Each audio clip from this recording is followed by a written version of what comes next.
बच्चों नमस्ते, एम के गौर एंड इस 10th क्लास के इस फिजिक्स वीडियो में न्यूमेरिकल सॉल्व कर रहे हैं। न्यूमेरिकल ये कह रहे हैं an object 5 centimetre in length, मतलब हाइट ऑफ जो ऑब्जेक्ट है उसकी वैल्यू है 5 centimetre, is placed at the distance 20 centimetre in front of a convex mirror. तो सबसे पहले कॉन्वेक्स मिरर बना लेते हैं और वहाँ पर एक ऑब्जेक्ट रखते हैं 20 सेंटीमीटर के डिस्टेंस पर। कॉन्वेक्स मिरर बना रहा हूँ मैं बच्चों। देखिए यहाँ पर कॉन्वेक्स मिरर बनाया है, यहाँ पर पोल, ये आपका focus point, sorry centre of curvature, और ये फोकस पॉइंट। यहाँ पर 20 सेंटीमीटर के डिस्टेंस पर एक ऑब्जेक्ट रख रहा हूँ ए बी। तो यहाँ पर मैंने रखा, देखिए एक ऑब्जेक्ट ए बी। यहाँ से लेके यहाँ तक डिस्टेंस u की वैल्यू है -20। माइनस में है क्योंकि रेज इस साइड जाएंगी, डिस्टेंस अपोजिट मेजर करोगे तो u की वैल्यू -20। ठीक है। अब इसके बाद में रेडियस ऑफ कर्वेचर आपको दे रखा 30 सेंटीमीटर। तो यहाँ से लेके यहाँ तक की जो डिस्टेंस है, रेडियस ऑफ कर्वेचर आर की वैल्यू 30 सेंटीमीटर। ये पॉजिटिव होगी क्योंकि रेज इस साइड जा रही है, डिस्टेंस भी आप इसी साइड मेजर कर रहे हो। Find the position of the image and nature of the size. Nature and size मतलब पोजीशन, मतलब कहाँ पर बन रहा है इमेज, वी की वैल्यू फाइंड आउट करके दिखाना है। सबसे पहले इमेज बना लेते हैं बच्चे। फर्स्ट लाइट रह गई parallel to the principal axis और ये फोकस के अपोजिट डायरेक्शन में लौट गई। अब नेक्स्ट लाइट है सेंटर ऑफ कर्वेचर के डायरेक्शन में ले जा रहा हूँ, जो अपोजिट डायरेक्शन में सेम पाथ को आप फॉलो करते हो अपोजिट डायरेक्शन में ट्रैवल करेगी। तो यहाँ से ला रहा हूँ, ऐसा लगेगा सी पे जाके मिलेगी, लेकिन नहीं, वापस लौट जाएगी रिफ्लेक्शन के बाद में। ये देखिए लाइट रे यहाँ से आई और ये अपोजिट डायरेक्शन में वापस आ गई। लग रहा है कि यहाँ पर जो है सी से आ रही है, लेकिन दोनों लाइट रेज है, रिफ्लेक्टेड लाइट रेज जो है यहाँ पर एडेस पर मिलती है, अपियर हो रही है। यहाँ से एक नॉर्मल ड्रॉ कर रहा हूँ, एडेस बिडेस। ये जो एडेस बिडेस नॉर्मल ड्रॉ किया वो इसका इमेज बनेगा। और कितने सेंटीमीटर की डिस्टेंस पर बनेगा, मतलब पोजीशन आपको फाइंड आउट करनी है। तो ये कितने सेंटीमीटर के डिस्टेंस पर बनेगा, सपोज 20 सेंटीमीटर के डिस्टेंस पर बन रहा है, तो ये पोजीशन आपको फाइंड आउट करनी है। और ये देखिए वर्चुअल इमेज बन रहा है, नेचर बताना है तो वर्चुअल एंड इरेक्ट बन रहा है। साइज भी बताना है, मतलब उसकी हाइट भी बताना है आपको, और ऑब्जेक्ट की हाइट ये दे रखी है, और हाइट ऑफ इमेज आपको निकाल के दिखानी है, मतलब HI की वैल्यू निकालनी है, HO की वैल्यू आपको दे रखी है। अब बच्चों मैं यहाँ गिवन वैल्यूज लिख रहा हूँ, देखिएगा।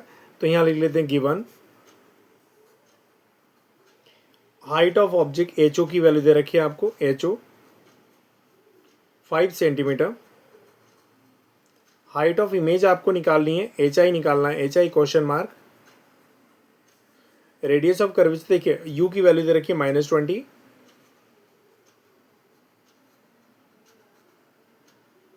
इसके बाद radius of curvature 30 centimetre. Radius of curvature r equal to +30 centimetre आएगा बेटा। अब प्लस क्यों आएगा मैं बता चुका हूँ आपको, क्योंकि रेज इस साइड जा रही है, डिस्टेंस भी इसी साइड मेजर कर रही हो तो प्लस में वैल्यू आएगी। ये माइनस में क्यों आएगी, क्योंकि साइन कन्वेंशन रूल्स कहता है ये रे इस साइड जाती है, डिस्टेंस अपोजिट मेजर कर रही हो तो माइनस में। अब आप देखिएगा रेडियस ऑफ कर्वेचर का यहाँ फॉर्मूले में कोई यूज़ नहीं है। सबसे पहले फोकल लेंथ निकाल लीजिए यहाँ पर।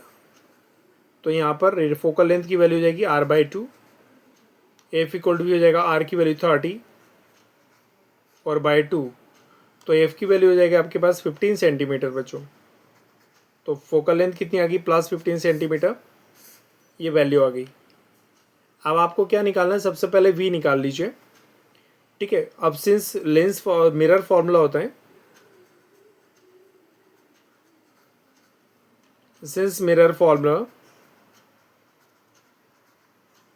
आपके पास 1/f equal to v, 1/v minus 1/u और प्लस 1/v।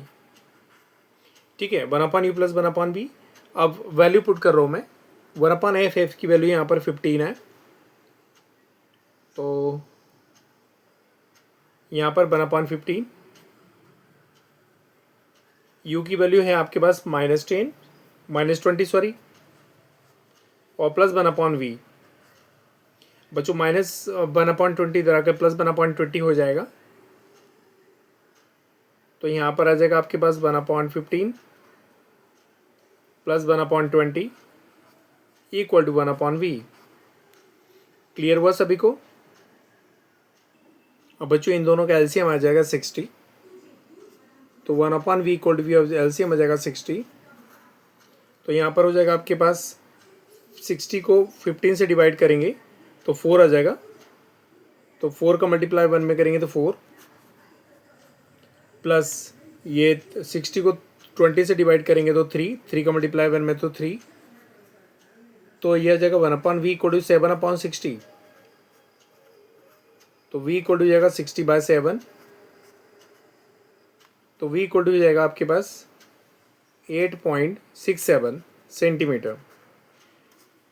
डिवाइड करेंगे तो यहाँ पर v की वैल्यू, ये वाली v की वैल्यू पोजीशन आ गई आपके पास 8.67, ये फर्स्ट आंसर आपके पास है। अब बच्चों यहाँ पर ये बताना है कि नेचर बताना है, ठीक है, और साइज भी बताना है। तो पहले साइज निकाल लेते हैं, साइज निकाल लेते हैं। तो सिंस m बराबर होता है आपके पास, m की वैल्यू होती है, देखिए बच्चों यहाँ m की वैल्यू है hi, height of image, height of object equal to -v/u।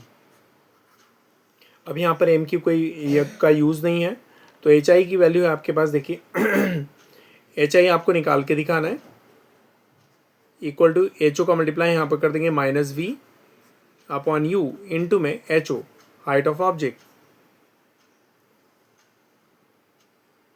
अब यहाँ पर बच्चों hi माइनस v की वैल्यू है, देखिएगा 8.67, और अपॉन में u की वैल्यू है आपके पास -20, और ho की वैल्यू दे रखी है, हाइट ऑफ ऑब्जेक्ट कितना दे रखा 5,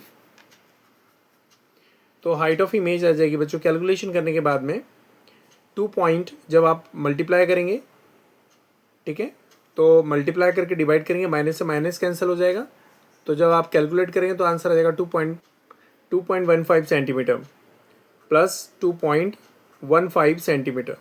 अब ये प्लस में क्यों आ रहा है? बिकॉज ऑफ इमेज कहाँ बन रहा है? ऊपर बन रहा है। अगर ये हाइट ऑफ इमेज पॉजिटिव आ रही क्योंकि ऊपर बन रहा है, नीचे बन रहा होता तो नेगेटिव आती। अब नेचर ऑफ द इमेज बताना है, नेचर इमेज का नेचर बताना है, it will be virtual and direct. तो यहाँ लिखेंगे it will be virtual and direct. Clear? तो बच्चों आज के इस वीडियो में इतना ही काफ़ी है। Thank you so much. मैं स्क्रॉल कर रहा हूँ क्वेश्चन समेत, ये देखिए आप।